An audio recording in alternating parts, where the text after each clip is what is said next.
Assalamualaikum warahmatullahi wabarakatuh. Halo semuanya, jumpa lagi ya dengan saya, tetap di Henny Saja Official. Kali ini saya akan membacakan cerita rakyat, judulnya Sang Kuryang. I will read a folk tale from East Java. The title is Sang Kuryang. Jadi saya akan membacakan cerita rakyat yang berjudul Sang Kuryang. Tentunya ini sudah tidak asing lagi buat kalian. Cerita legendaris yang berasal dari Jawa Barat.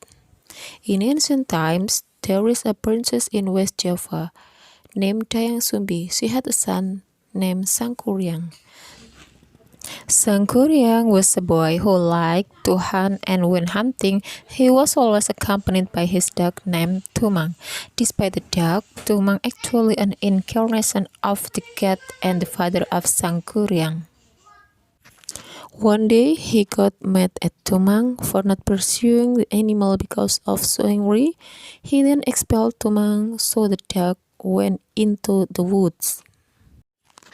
He then returned to the palace and told the incident to her mother.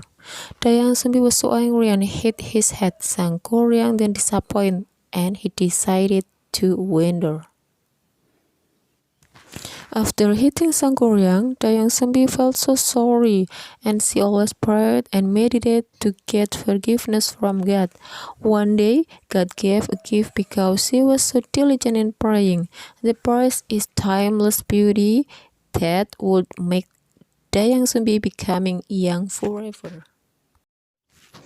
After wandering for a dozen years, Sang Kuryang returned home. When he reached the kingdom, all had changed. He didn't know what was happening. One day, he met a girl who was so beautiful. The girl was actually Dayang Sumbi, his own mother. Sang Kuryang fell in love with the girl and then proposed her. Because of the handsomeness that was owned by Sang Kuryang, then Dayang Sumbi also fell in love. One day, Sang Kuryang went to hunt and he asked Dayang Sumbi to fix the headband. However, Dayang Sumbi surprised that her future husband had a head injury. Dayang Sumbi then realized that was the same injury as her son who wandered away. She then noticed Sang Kuryang's face, and she was more surprised to realize that her husband was Sang Kuryang, her own son. After those happenings, she immediately looked for ways to thwart the plan of making proposal. She then proposed two requirements to Sang Kuryang. First, Sang Kuryang should stem the Citarum River. Secondly, she asked Sang Kuryang to make a big canoe to cross the river. Both of these conditions should be finished before sunrise. At night, Sang Kuryang asked for help to spirit creatures to complete all the work. Dayang Sumbi secretly picked at the job. Once the work was almost complete, Dayang Sumbi ordered her force to hold a very long red carpet to the east of the city. The carpet made the lake become red, and Sang Kuryang thought that the sun had risen. He stopped his work and was very upset because all couldn't meet the requirements posed by Dayang Sumbi. Using his strength, Sang Kuryang broke the dam and the city became flooding. His big canoe then crashed upside down and changed into a mountain named Tangkuban Perahu. Now I will read the story in Indonesia. Sekarang saya akan membaca ceritanya dalam bahasa Indonesia. Pada zaman dahulu, ada seorang putri raja di Jawa Barat yang bernama Dayang Sumbi. Dia mempunyai seorang putra yang bernama Sang Kuryang.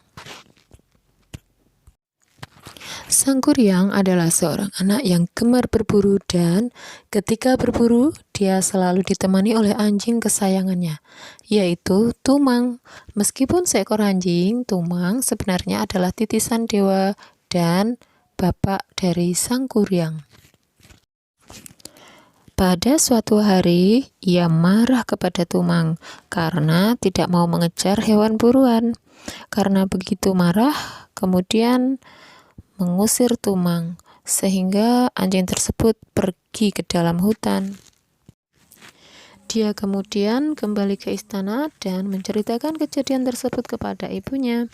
Dayang Sumbi begitu marah dan memukul kepala Sangkuriang hingga terluka. Sangkuriang kemudian kecewa dan dia pergi mengembara. Setelah memukul Sangkuriang, Dayang Sumbi merasa menyesal dan dia selalu berdoa serta bertapa untuk mendapatkan ampunan dari dewa.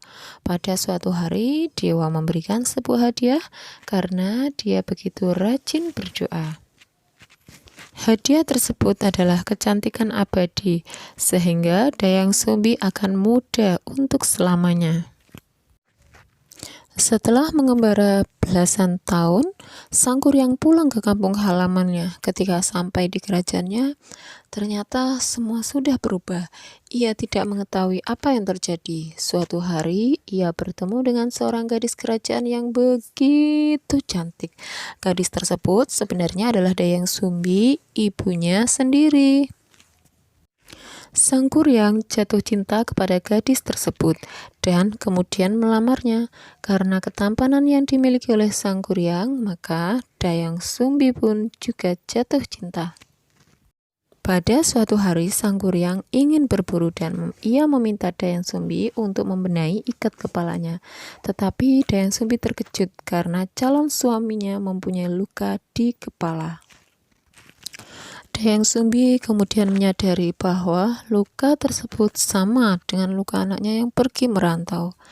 Ia kemudian memperhatikan wajah Sangkuriang dan ia semakin terkejut karena menyadari bahwa calon suaminya adalah Sangkuriang, anaknya sendiri. Setelah semua kejadian itu, ia mencari berbagai cara untuk menggagalkan rencana peminangan.